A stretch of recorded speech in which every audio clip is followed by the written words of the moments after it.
Good morning, good life. You're listening to Detail Therapy, episode 68, featuring entrepreneur and author Matthew Kimberley. She's an award-winning YouTuber and best-selling author, obsessed with helping you go after the life you want. I like it. Join her as she seeks out the stories and strategies. Give me every little detail. Of extraordinary people who found success. I'm going to get emotional. Oh my God. Welcome to Detail Therapy with Amy Landino.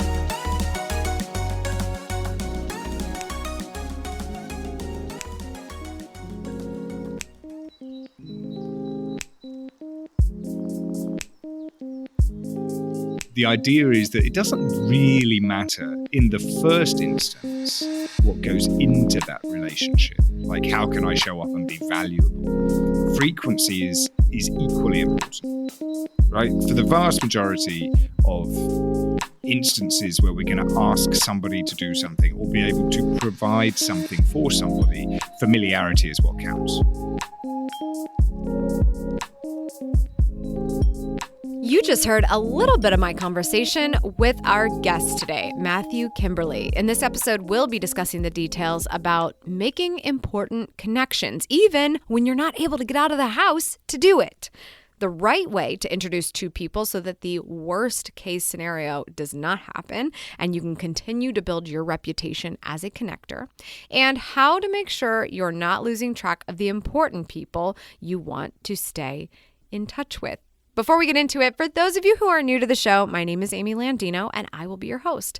You can think of me as your number one productive lifestyle coach. I'm the director and founder of Gatlu House, a media company dedicated to helping you go after the life you want. In addition to this podcast, we produce the award-winning YouTube series Amy TV, of which I am also the host. I've authored 2 best-selling books, including Good Morning, Good Life, which is now available on Amazon. Links to everything I talked about will be in the show notes at detailspodcast.com. Well, I don't know about you, but I am living my very best quarantine life.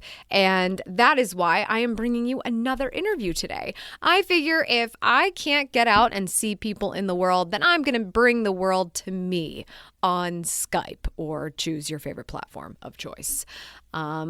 I get to sit at home and be an introvert the rest of the day. So it makes these conversations even more fun. And I thought that this was the perfect one to bring to you today, because I know that this is so important for many of us, whether we have a job we love, have a job we're going back to after this social distancing thing is over, or are building a business. We need to make meaningful connections. And we can do that even though we can't leave the house. There's nobody I know that's better at this than my dear friend Matthew Kimberley. So this was the absolute perfectest time to get him on the show, and I'm just so excited about that.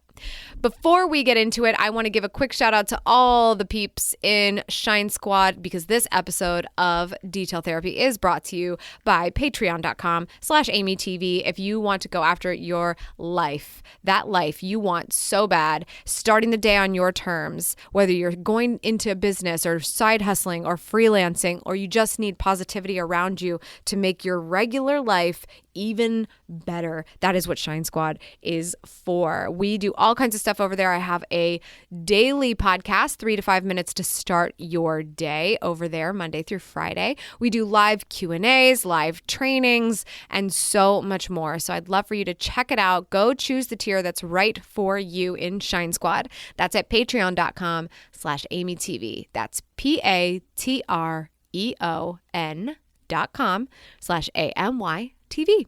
I'll see you in the squad. Our guest today is Matthew Kimberley. With 2 decades of international sales and advisory experience, Matthew has generated multi-millions of dollars, euros, and pounds for his own companies and the companies of his clients. He's the author of the re-release bestseller, How to Get a Grip. It actually has a newer name than that. Hold please for him to talk about that later in the show with the naughty word it now has in it. He's been one of my longtime friends for ever as I became an entrepreneur. He was one of the first people that I met more than 10 years ago. And it is finally time that he hit the Detail Therapy waves. Let's get into it with Matthew Kimberley. Matthew Kimberley, welcome to Detail Therapy. Amy, I've missed you like mad, and I'm thrilled to be back, and thank you for inviting me on. Secret I haven't told you is I've been watching and listening and wondering when the invitation was going to come. And now I don't have to wonder anymore. Well, it's your lucky day, Matthew. But I'll explain more. Before I do, why do you do what you do? The public facing answer is because I'm a firm, and it's true, is that I'm a firm believer in freedom, and that's kind of politically and emotionally and definitely professionally, the idea that you can choose where you work, how much you earn, what you do for a living, who you surround yourself with is absolutely sacrosanct to me. And I'm preaching that. When you're gainfully self-employed, you set the rules. And there is no greater freedom than that for me. The behind the scenes answer is that I'm not sure I'm able to do anything else anymore. And I know people say this as a cliche, I'm totally unemployable. But it's been 15 years now. It's been the 3/4 of my professional life that I've been working for myself. To even enter into a contract with a client that made demands on my time, like you must be in our office from 11 till 1 every Wednesday. I'd be like, man, I hate this. I get antsy just thinking about it. So that's why I continue to do what I do.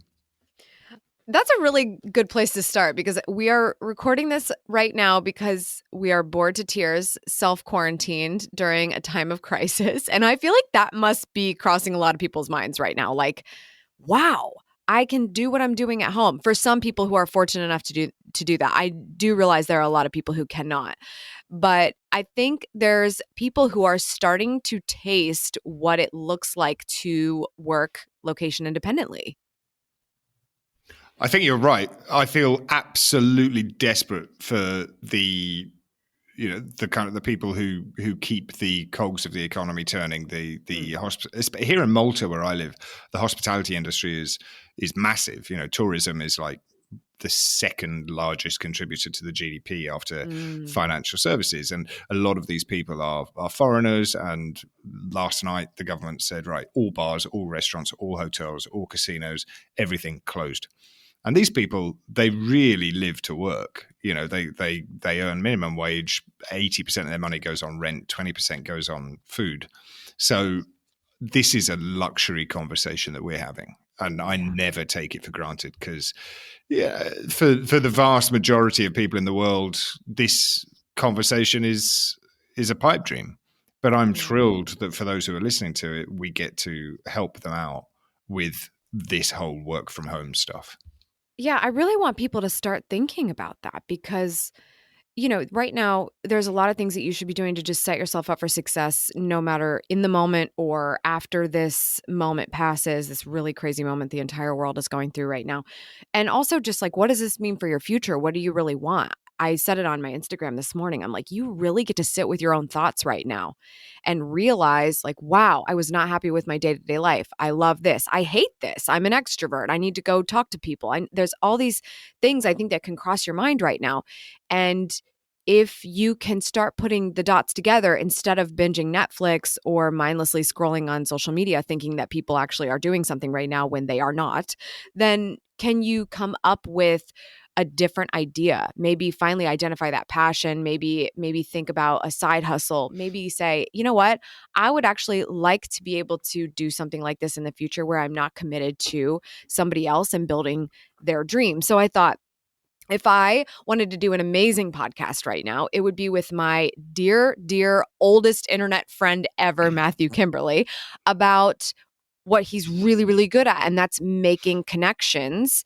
And especially in a time when we really can't do that in real life very well, we're social distancing. So making connections that are going to lift us up to that next phase of our lives or an improved phase of our lives, whether it's growing a business, starting a business, getting a different job, how can we do that? So back to your original point, I used to be real bougie about this podcast and I wanted to sit down with people in person, and that just didn't work out because you are in a country a lot of people have never even heard of. Sir. Right. And now I'm not. So welcome to the show. It's my lucky day. It really is. Hallelujah. Oh Stop it.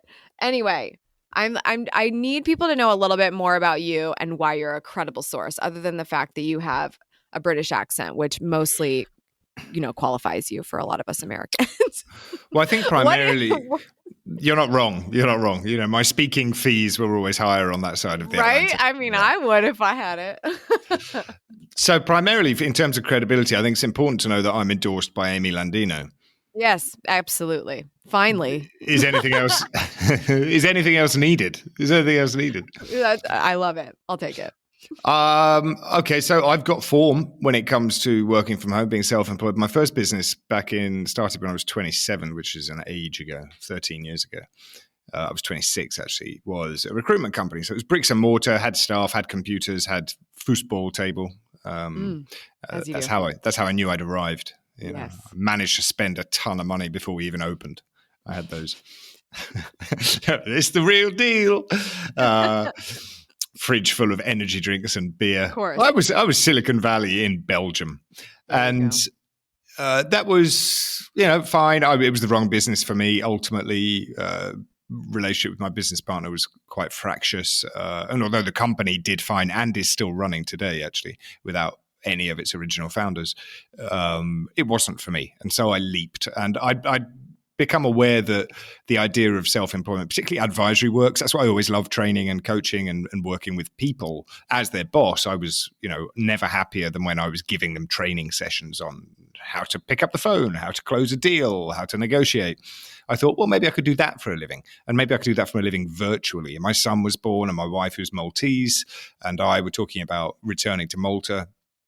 And I realized that Malta, which is a tiny, tiny speck of rock halfway between Libya and Sicily, was not going to be a great base to do a lot of corporate consulting unless I was jumping on planes and flying all around the world with a young family. Wasn't mad keen to do. So that's when I explored the virtual model about 11 years ago, and really haven't looked back. Every single thing that's ever happened in my life, including the odd occasion when I get a speaking gig, has come from the work that I do on my own at my laptop in front of my computer.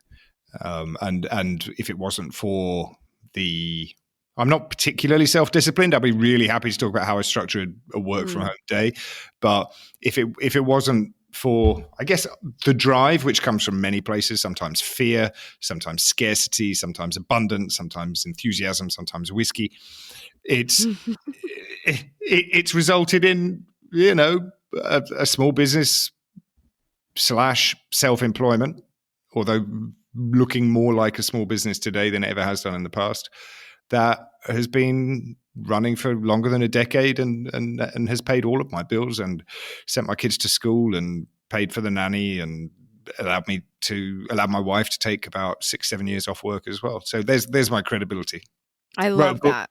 Wrote a book. That's all. An author always has a bit more authority, doesn't he? So wrote a book as well. Yes, absolutely. And I just think that there's so much in there that could be aspirational for a lot of people. I mean, like, who doesn't love the idea of taking care of their family, potentially to the point where they're setting up their significant other for success to help take care of the family in other ways? Like, I just think that there's so much there. But again, you are so far away from the majority of the world. And so something I think that is really critical here is making the right connections, knowing the right people, being able to connect. The internet helps in a lot of ways, but it's not the end all be all. And so that's why I thought, let's sit down and talk about how making connections has been important for you and ways that people can get outside of the box and thinking about doing that, especially since they're in a similar box as you right now, where we're kind of far away from everybody, but we still need to make those critical connections. So I want to hear some of your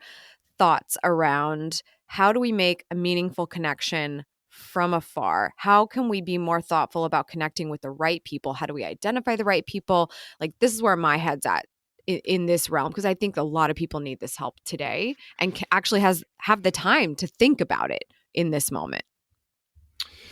Boy, yeah. So where do we begin? I think that I would be absolutely nowhere without a few key connections. Mm-hmm. Those, if you want life to be easier, it helps if you have the right relationships. If you want to get invited to eat at a members only club, you've got to know a member. If you want to get invited to, I don't know, write an article for a publication, it helps if you know one of the journalists or an editor or a contributor.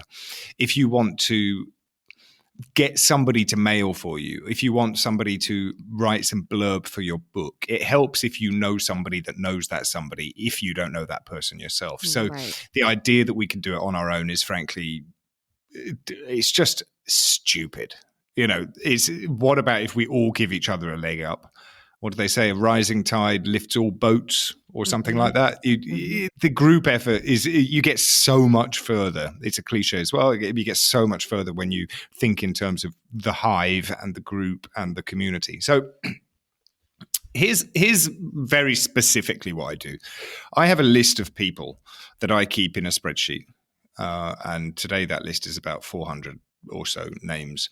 And I contact them every 30 days. It's as simple and strategic as that. So how they get on the list we'll come to in a second, but it's 2 columns, their name on the left and the date that I last contacted them on the right. There are software solutions that will help you with that. But the problem with most relationships is that they are left to wither and to die. And although you might catch up with a friend who you haven't seen in 6 years and say, oh my God, is it like we only just met? It's like we only saw each other yesterday. That's fantastic. But if you want to ask them for a favor at year 3 or year 4, you're going to be regretting the fact that you hadn't been in contact. Right. So the idea behind this, and I learned this from Michael Port, who is the founder of Book Yourself Solid, and my business partner. The idea is that it doesn't really matter in the first instance what goes into that relationship. Like, how can I show up and be valuable? Frequency is equally important, right? For the vast majority of instances where we're going to ask somebody to do something or be able to provide something for somebody, familiarity is what counts. I couldn't call you out of the blue and say, Amy, I'm sorry I haven't spoken to you in 16 years, but would you blurb my book? Right. But if I just sent you a text message every 30 days and said, thinking of you, or, it might be I send you a message as a result of your Instagram story, or I pick up the phone, perhaps. It doesn't have to be overthought, but frequency and regularity is something that every single one of us can control. So we may not be able to guess, how can I be of value to this person? How can I be the most useful person to you right now? That's a really difficult question to answer. And I've got a suggestion for that in a moment. But we can control the regularity in which we show up. Yeah, and I think I just want to point out the big thing here. I mean, we can look at our social media profiles and go, well, just count up all these folks. That's how many people I have, but we're not tracking those people very well. Algorithms are shifting how often we see them, how often we interact with them. And this, I mean, like, it sounds so simple, but it's just a spreadsheet. And I get so paralyzed by apps and software and things.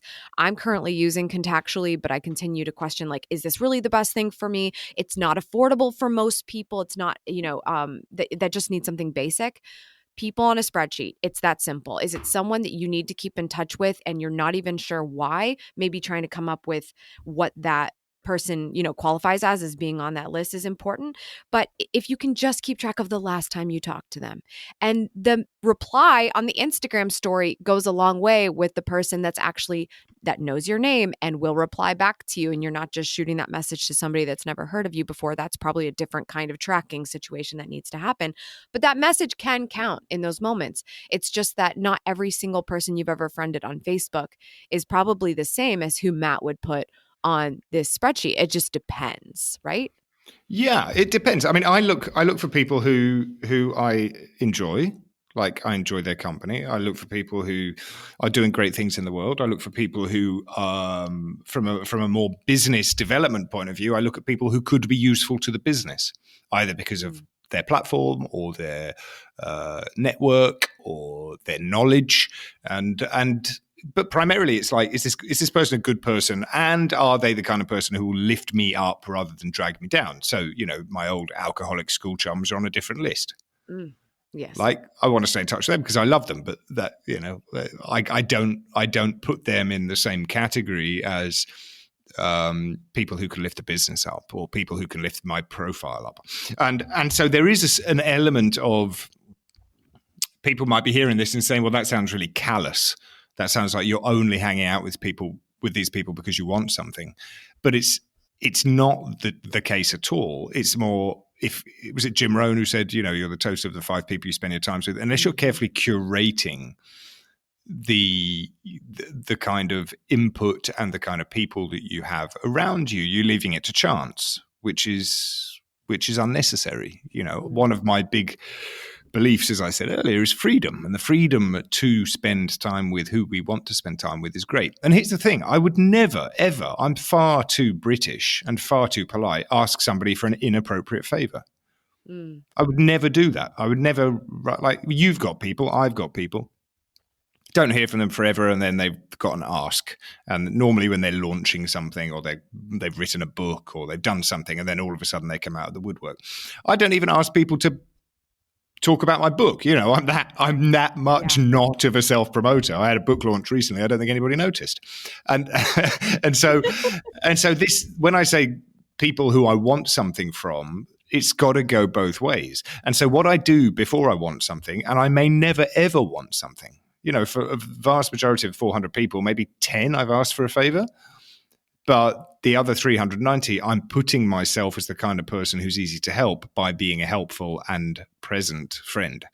And I think that's really important. And I think the other thing to point out here is that in general, it's 400 people, like you said. It's not just that you could potentially want something from them, but that you can be helpful too. And you don't necessarily have to know what that means yet. I think that that's the most interesting thing. You don't necessarily know what you have to offer people. I think that's the imposter syndrome here. Like, oh, well, I don't have anything to offer yet. So how am I supposed to curate this list of people that I intend to help in some way?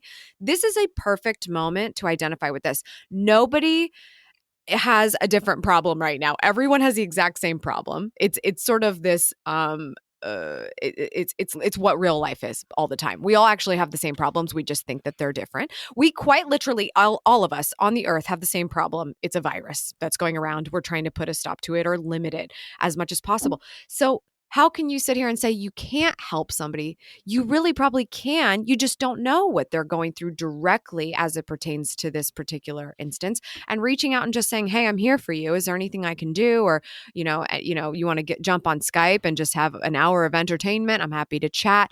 Just being able to say, "Hey, I'm thinking of you right now. How are you guys doing?" That's meaningful and a really, really simple thing that you can do. And down the line, what happens when you continue to do this every 30 days? How's it going? How's everything now? Progress, posting, sharing things with each other, being able to have that check-in. And then they go, "Oh, by the way, what do you do again? We actually kind of need that." That just might be something that either occurs to you or to someone else when the time comes. And I think that that's what's so special about this is when someone asks me for something who's actually cared about my state of mind or being or business or book or anything in the last year, I'm much more likely to reply to something they're asking me for, especially if it's not this like novel long email. When they actually intentionally are reaching out in a personal way. Right. And also it's kind of, you're just setting up the opportunity to be helpful to that person. Like very often, if you ask someone, "What can I help you with right now?" They won't know the answer. I mean, I don't know the answer most of the time. Right. Like, what can I help you with? Well, I've got a few areas that I want to spend money often. So, I'm looking for this resource or that resource. If you know anybody, that would be great. But very often, especially if it's a stranger, do let me know if there's anything I can do for you. Well, crap, where do we begin? So you tend not to answer that question when asked directly. But if you put yourself in the area of that person, then they might be more inclined to say, Amy knows about this. Let me ask her. And all of a sudden you find that you're being valuable because you're top of mind. Right.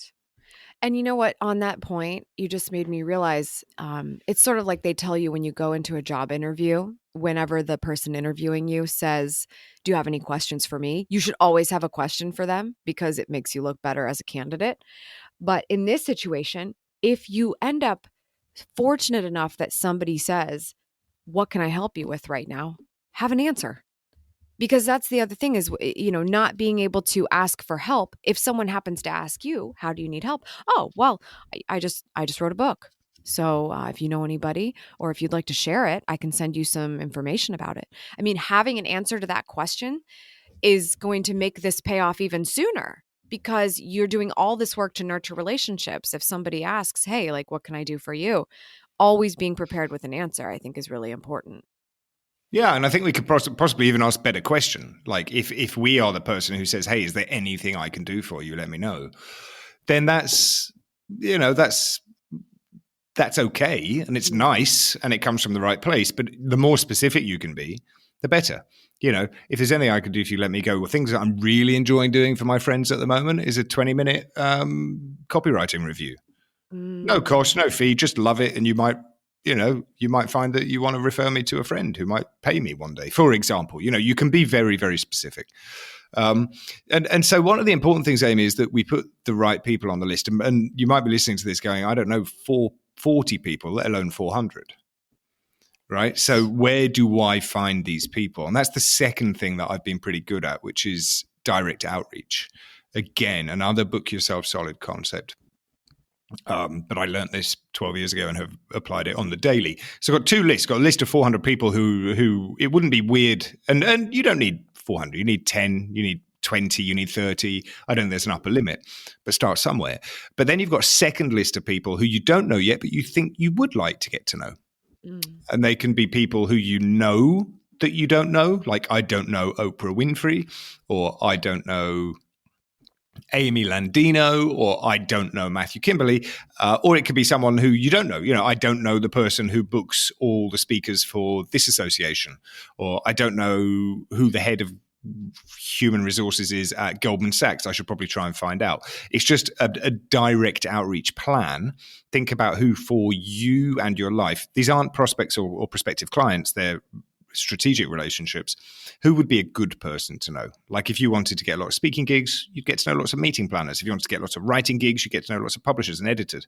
If you wanted to shop your book around, you should probably start making friends with literary agents a year before you're ready. That kind of strategic plan. And then you say, well, how can I make friends with these people? Yes. How do you make friends with anybody? Here's the thing. If you put Oprah on the list, good luck. Yeah. She's on my list, honey. Yeah, but and she should be. But don't put all your eggs in the battle. Yeah, don't put all your eggs in the Oprah basket. You'll have to use the 6 degrees of Kevin Bacon approach. That's right. And frankly, good luck with that as well. But if you put the local librarian or the head of the Chamber of Commerce in your town on the list, well, you can just go and introduce yourself. You can go to their meetings. You can bring them a coffee and shake hands. You can say, hey, I'd love to meet you. If it's an author or a kind of D-lister or a C-lister, you can comment on their Twitter feed. You can comment on their Instagram photos. You can leave a review of their book. Every author reads every single review of their book. Even if you're J.K. Rowling, you're reading your reviews, right? It's a fact. That's a really good tip, actually. Reviewing something is a great way to get on someone's radar. Yeah. And one of my favorite ones, if this person is the kind of person you can buy access to by joining one of their courses, by attending a conference they're holding, do that if it's important enough. I think you'll find also that there are these kind of linchpin moments or pivotal moments. If you practice this for a decade like I have, you can start to join the dots in reverse. Like, there was a couple of relationships I made that just exploded my ability to make relationships, because the best way to meet new people is introductions from friends. But if you haven't been working those friends, it's going to be tougher to get an introduction. You start to swim in ever and ever, concentric circles. Is that right? Perhaps I'm explaining it wrong, but it's very. If I said, listen, Amy is a good friend of mine, and I want to introduce her to pretty much anybody in my world, there would be no problem with that. But if you don't have a relationship with me, forget about it. I'm not going to introduce you to anyone in my world.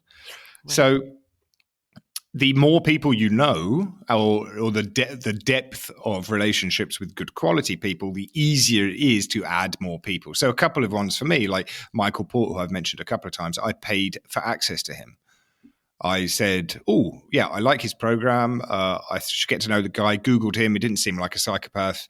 Gave him a few $1,000s to join one of his programs, and then had no idea how I was going to add value, but ended up always having a question in class, always volunteering when he needed someone to cover.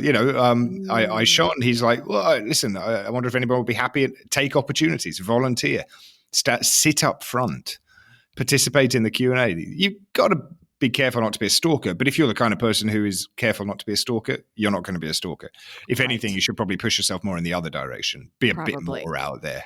If you're the kind of person who buys a parenting book, you probably don't need it. It's the same concept, right? Mm-hmm. If you care enough, like people say, how do I don't want to be a stalker. I don't want to look like a weirdo. You never will, because these people don't know that they are.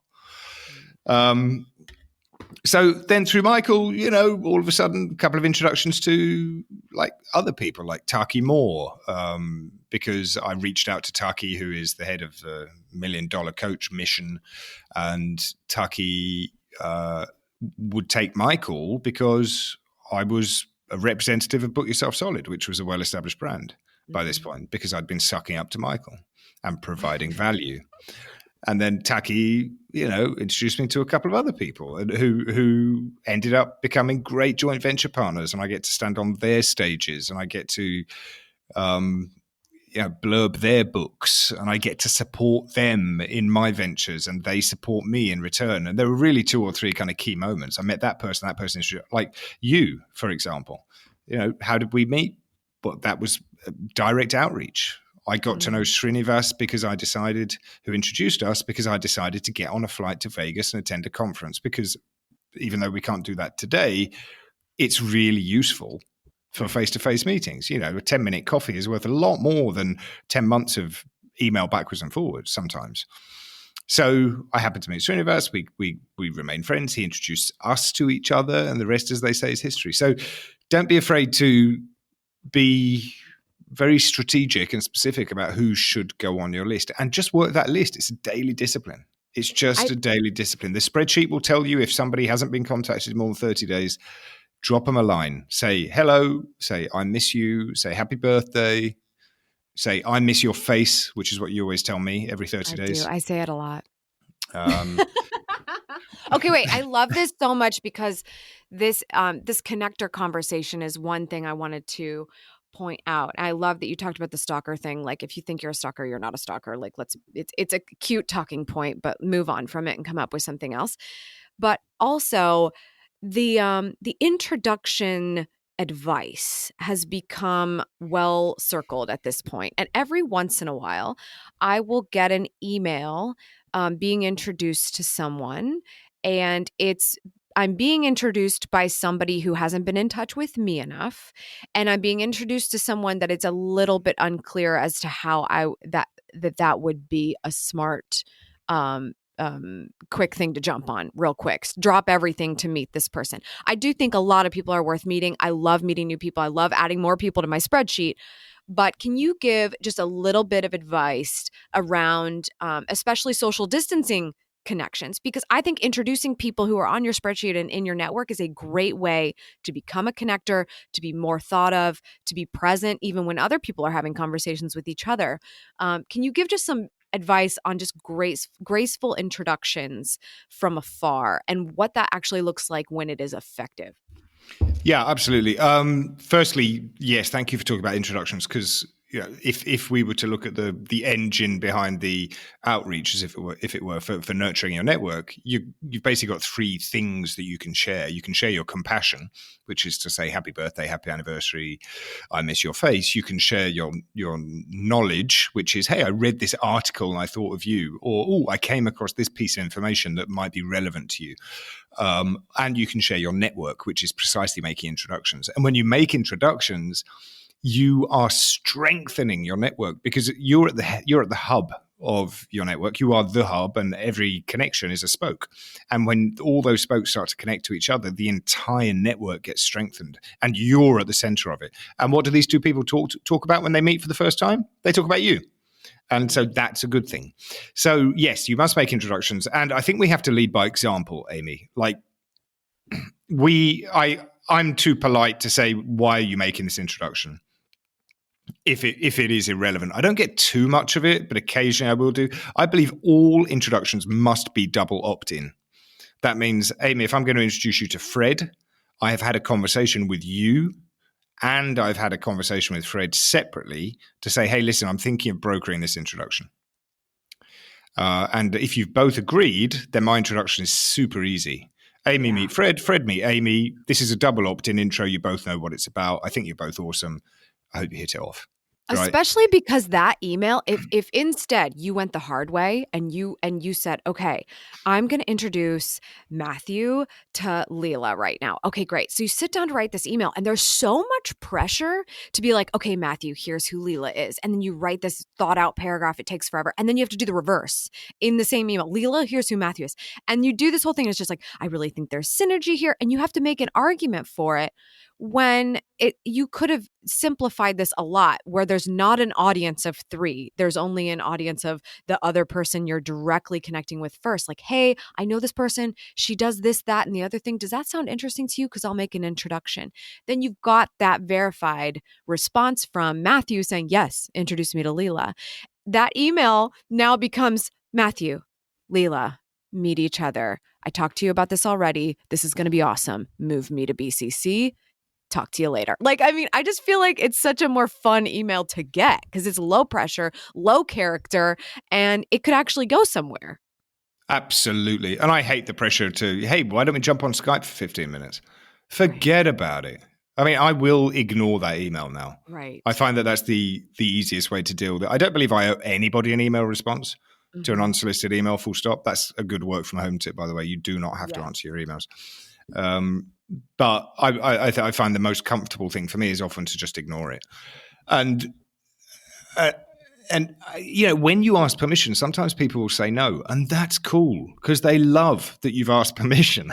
Right. I can think of one example when I had a client who was a copywriter and specialized in a very, very specific type of copywriting. And I had a friend who was just like the maven in this area. Like nobody knew more about this particular industry, this particular product than this person. So I thought it was a great match. So I reached out to him and I said, Dan, would you entertain an introduction to my client? Here's why, here's specifically what she does. Here's why I think it would be useful. And he replied almost instantly. He said, hey, buddy, thanks so much for asking. I'm going to take a rain check on this one because I already have 2 partners who I have a long-standing relationship with who do exactly this. But thank you so much for asking. So that got him out of an awkward courtesy chat. It got him out of a time-wasting conversation. And I reported back to my client. I said, listen, I had a chat with him. He's taking a rain check on it for right now, but I recommend you stay on his radar. And she was like, cool, thanks so much for asking. You know?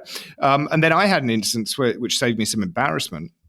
There was an instance when I was chatting with a friend in Belgium. Another example I just remembered. I was chatting with a friend in Belgium. He's like, man, I hate my accountants. They're just rubbish. And I was like, dude, let me introduce them to mine. Let me introduce you to my accountant. So I made an intro. I was like, meet David. He's really unhappy with his accountants. And of course, David called me immediately. He goes, dude, we have the same accountant. So I had introduced him. So I should have checked, right? I should have done my due diligence. Yeah, ouch is right. Ouch is right. I should have done my due diligence. And then a friend of mine reached out to me recently and said, hey, my personal trainer is in Malta. His name's, would you like to meet him? And I was like, dude, thank you so much for asking. I'm currently avoiding that guy. because I was a very bad country. This was a guy in the UK. Bizarrely, he was on holiday in Malta. Okay. I'm avoiding him because I was one of his clients who went AWOL. You know, I got kind of 10 weeks into a 14-week program, and then said, "Oh, screw this! I'm not doing this anymore." I said, "So, thank you for checking in." You know, it's always worth doing the double opt-in. Yeah, I love that. Okay, such good tips. I just want people to feel like they can take control over the situation right now of whatever they want in front of them. And it usually has to do with the fact that we cannot do it alone. And you're going to learn that lesson time and time again, and that you can make meaningful connections right now if there's nothing else that you can do. And maybe it will go somewhere. But if you don't start laying the groundwork for that now, then when are you going to do it? I mean, you've definitely got time now to be doing this stuff. Really, really good tips. Matt, I want to ask you just a couple details about your life. What's your morning routine like? What's my morning routine? Yes. I wake up. Okay, so in normal life, when the kids are at school, I wake up at 7 o'clock. I slam a coffee. I put Edward, who's my youngest, on the school bus, 7:25. I walk the dog for half an hour, 45 minutes, have another coffee, get home, shower, read the newspaper. Sometimes I go to the gym, sometimes I don't. And then I'm typically in the office by about midday. And that is my morning routine. Love that. And what is It's your gym? super simple. When you go to the gym, what's your active routine? I try to go 2 to 3 times a week and normally stick to it. And I like to throw heavy weights around for a short period of time. So like 25 to 35 minutes of, reps to failure with a slow movement. So like 3 seconds up, 3 seconds down until your arm literally doesn't move anymore or your legs stop moving. And then I typically jump in the sauna or spa for another hour and 45 minutes to recover. I love that. I feel like Vinny does a really similar workout to you. I love that. Specifically the sauna part. Well, I'm super lazy. So I've spent a lot of money. Listen, if you looked at me, you wouldn't necessarily think that I was a gym goer, right? So whatever I'm doing isn't necessarily working. But I'd say that's because I don't really watch my diet. Like when I say I don't really watch my diet, I don't watch my diet at all. There's muscles underneath there somewhere. But they're working. But I'm always like, I'll spend money on resources. And I found this one guy whose name I forget, but he was like, you only need to go to the gym for 50 minutes a week. And I'm like, I'm sold. That's it. He said, you can either go once or you can go twice. I was like, well, okay, yeah, that's great. But Omar Zenhom taught me, Omar? So he taught me, he said, he had a massive body transformation a few years ago. And I was like, what's the secret? He said, you just have to go to the gym. Yeah. Like he said, I don't even know what I'm going to do. Just have to show up. And then when I'm there, I'm like, well, I'm here, so I might as well do something. That's pretty much my philosophy. And it's March and that routine has been active since January, obviously, and then it will be disrupted now because the gym is closed. So I probably won't do anything until January again next year. So very, very bad at my body is not a temple, Amy, and I'm becoming more and more aware of that as I'm going to be 40 this year. And so far I've got by on charm and adrenaline. But that's not going to last. I can feel that, my knees are starting to ache. I need my sleep more than I used to. I used to not sleep from Friday night through till Sunday night when I was. Well, these are just not good tips, Matthew. So we'll leave that in the past. Well, that was definitely in the past, but now I realize I wish. Here's what I'm saying. I don't have any regrets. I don't think I have any regrets in life. I was a bit of a dickhead in high school for about a year and a half.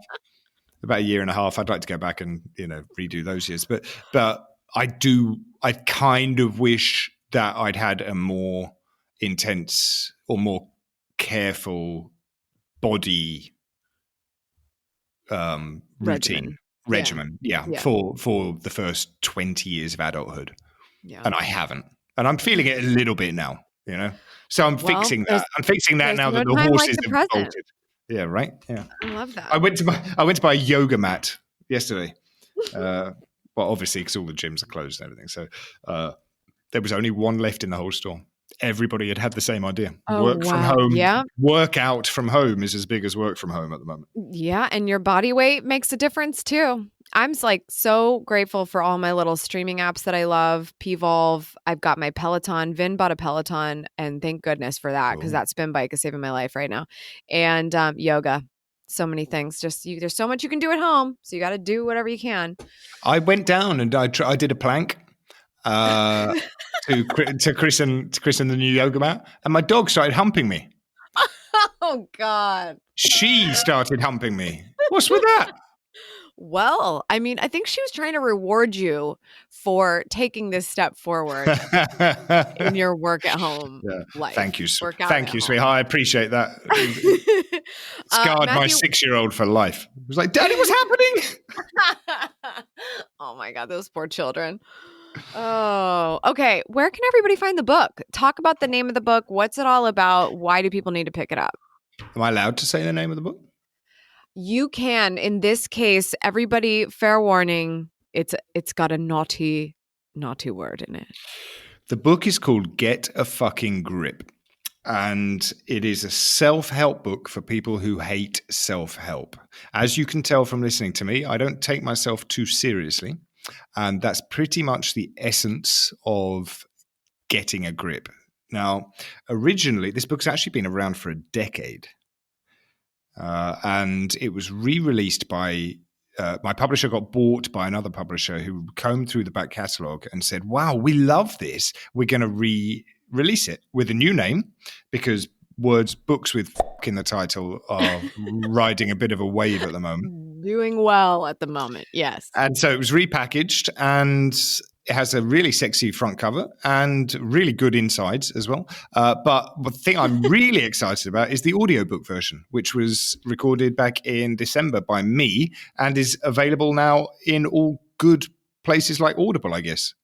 Yes, and I know that everyone listening loves a good earbud experience, so definitely check out the Audible, especially if you find Matthew's voice to be British and sexy. It's always fun to listen to a British sexy book, so good on you. I definitely think that people need to get their hands on the Audible. You know, Amy, you've just been a huge supporter of the book and me since literally for the whole decade. I read that book 10 years ago. If you Google how to get a grip, Matthew Kimberley, I still think your YouTube review comes up like before anything else. Wow. So if you want to see a video of Amy 10 years ago. That's possible in many ways, and that's just one of them. Oh my God. Okay. Hey, Matt, in just a few minutes, I'm going to challenge you to the secret show. Are you up for it? You got it. Awesome. That's a secret because it's only for my friends in Shine Squad. You can check out details. Go listen to Matt's episode right now in patreon.com/AmyTV. But before we get to that, I need to ask you my final question. What does it mean to you to go after the life you want? It means that you do it on your own terms, but you also can have your head hit the pillow at night and say, I'm the kind of person I'm happy to spend time with. Matthew Kimberley, thanks for being on the show. All right, let's catch the details on this chat with Matt. First of all, you've got to have a list. Who do you know? Get to know them better. Keep track of them. When was the last time you said hi? Scroll down to the very, very, very, very, very last text messages you ever sent and see if there are people that are important to you there.